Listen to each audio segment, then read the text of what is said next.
Well, hey everyone, welcome to episode 2 of Archer's Quest Whitetail 101.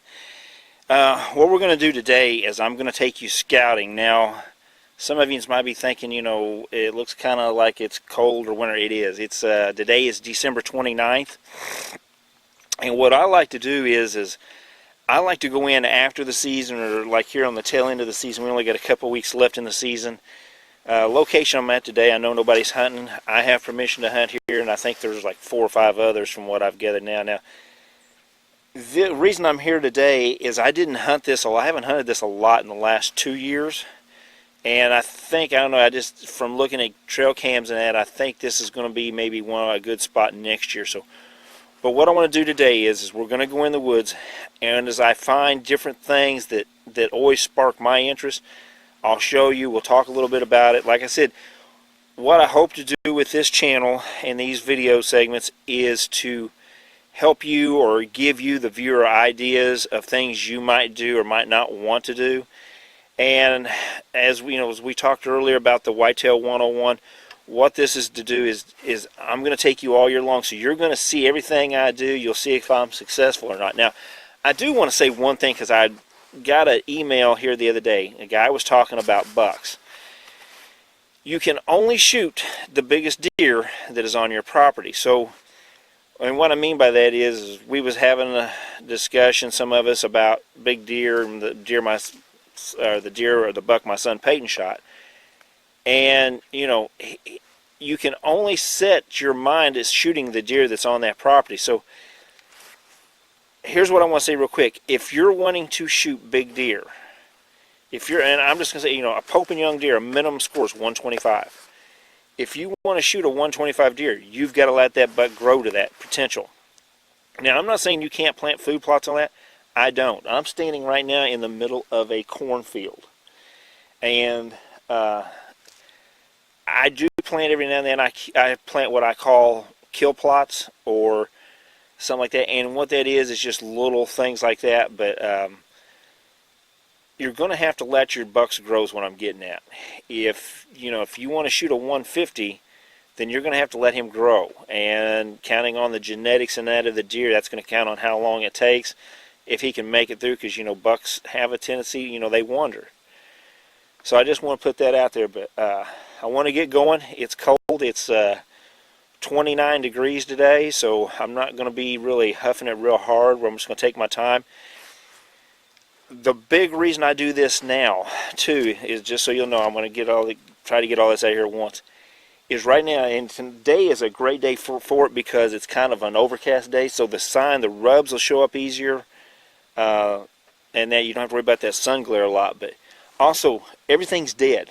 I'm looking at these trees around here. I'd say probably about 98% of the leaves have fell off of them. The grass is dead and everything. So we're going to be able to see sign a lot easier. I'm hoping the main trails that the does use, I'm hoping those show up easier, but I don't know. But if you're going to get out and do this, I suggest you do it anywhere between middle of December up through probably about the end of February, before things start greening up. Once the trees start getting buds on them and the grass starts turning green, a lot of this sun will be gone. So if you can get into it, another big thing, if you can get a snow and you can come in right after a snow, that's a good way to find the deer trails and stuff like that. But hey, let's go ahead, let's get in here and let's get started and see what we can find. Okay, well, right off the bat, see here we got a rub. Now this rub is right along the edge of the woods, where you go into the woods from the cornfield. Now, I'm going to say, with this being on the edge, this rub was probably made at night. Over the years, I've noticed or learned from game cameras and everything, that you find a lot of these rubs out here on the fields, those are done at night, where the ones in thick cover are done during the day. Now, you see the rub here, this was done, the deer more than likely coming out of the field going back into the woods. A lot of people look at rubs and they say, oh, that's a good deer, that's a bad deer. That deer there's probably made that. It might be a 2-year-old, maybe a little bit more. Because here's the thing about it. When it comes to rubs, Little deer rub on little trees. Big deer rub on little trees, and they rub on big trees. Now, I will tell you, let me find it. You see my pointer here. Well, I can't even find it. Right down there is some small buck droppings. We got a trail here, so I'm just going to take you in, and we'll just start here and see what we got now. As I'm getting up in here, I'm seeing some older rubs and stuff. So give me a second, because I'm going to widen this camera out. And I guess it is widened out all it is going to go. But you see this thick cover like this. Deer will bed in here during the day, right off the edge of the field. Now, show you what we got here. We got the little rub here. Seeing what looks going through here. It might be a trail, but I'm looking, and when I was coming in here, anyways, there's a rub over here, and right there, through the brush, I don't know if you can see those rubs there, and they're all different directions. So this could be what I call a staging area, an area the bucks lay in, bucks and doe lay in before dark to come out and feed. So I'm going to look around a little bit more, see what I can find, and then I'll show you. Okay, I want to take a minute here, show you, I don't know if you can see it here, this rub behind me. You see how it goes up to here? There's even how it's broke off. I'm trying to do this and show you. You can see how it's real. Okay, this here was probably a nice deer. I'm going to say you're probably looking at you're not looking at a fork horn. I mean, he's hit it low, but he's hit it high.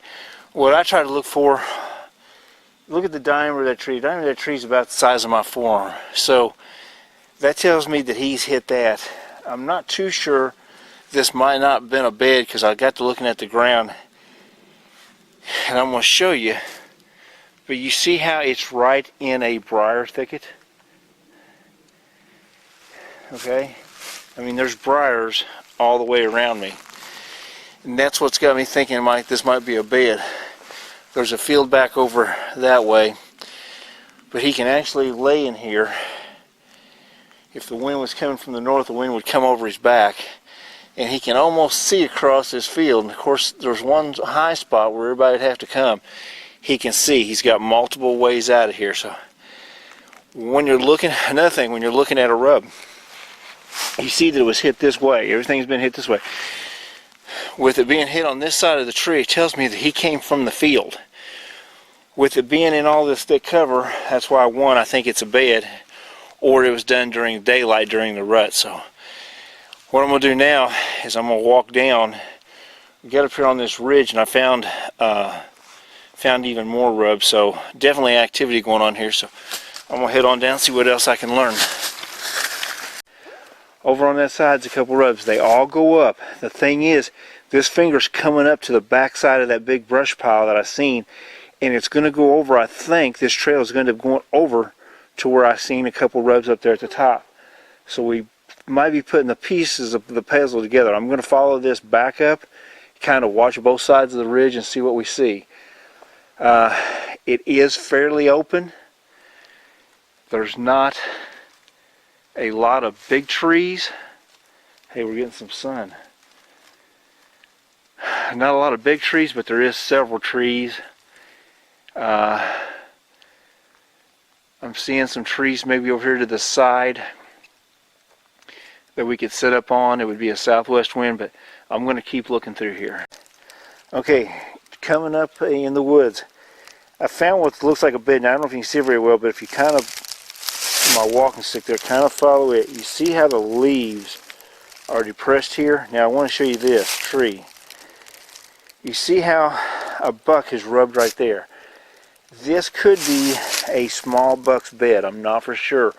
The reason I say that is you're probably not going to be able to tell, but like over there, here, and a couple other spots, even on up a little bit, I'm finding indentions of beds. But this is what a bed will look like. And a lot of times what will happen is a buck, especially an older buck, they will take and make their bed and they will lay their rack on a tree like that, or lean the rack up against there so they can rest better.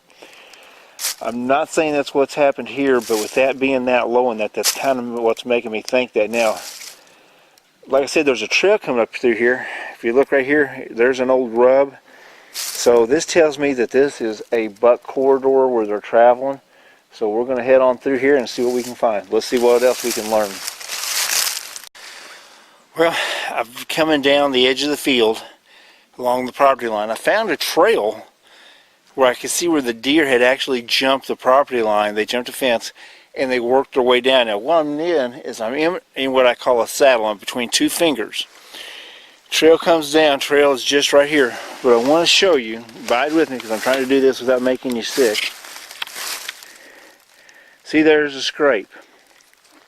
Now like I said, it's October 29th, so that scrape's still being used. That scrape's still fresh.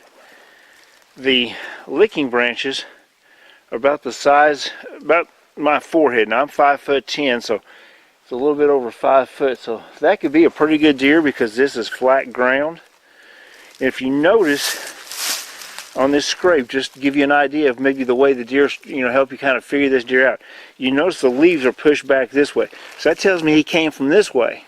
The thing is, if I can get it focused there, see that little rub? Okay, and there's 2 or 3 of them. Now this could be done by a little deer. So I know I'm in this saddle here. There's a lot of deadfalls behind me. There's a lot of deadfalls behind me. It gets thick up in there. I want to get on this one ridge and I'm going to walk up it, this one finger, because I noticed coming up it looked like there was a couple scrapes up there in that thicker stuff. So back behind us, going that way, is a doe bedding area. I've already been back there, found places where they're laying, and it gets real thick. There's no way you're going to get a shot. I don't even think you'd get a shot in here where we're at. Because that's one of the things I'm doing. When I find it, and that's just something I failed to mention to you, when you find this scrape, first thing I do is I start looking around and see, hey, where's there a tree that I can get a shot out of? Because I might want to come back to this, because I've got a rub line coming through here, and I got a scrape. That's going to tell me that this is a buck's travel corridor. So just one of the things you want to keep in your mind, you want to make notes of on your maps and stuff. And we're going to get into that into a later segment, but we got the scrape. We know that it's come from that ridge there, but I want to walk up this one. I'll probably walk that one. Probably I'm not going to get everything scouted that I want because, and that's another thing, real quickly to talk about. I see a number of guys that go in, they say, oh, we're going to scout an area. And what they do is they go in, they go around the edge of that field, they find trails going up, they walk up a little bit, come out, and that's it. When I came in here today, I know where I want to scout at in here, but I'm going to be honest with you, there's no way for me to have a regiment to be able to do it and find what I want to find. Yeah, I could go in and make me a big circle like a lot of people do and see things here and there. But get on those trails. If it takes you time, it takes you time. I mean, like I said, I've been off on shutdown. Our plant shut down the weekend before Christmas. Me and my son have been looking for different properties ever since then. And this is the stuff we go into. We find the rub lines, we find the trails and that.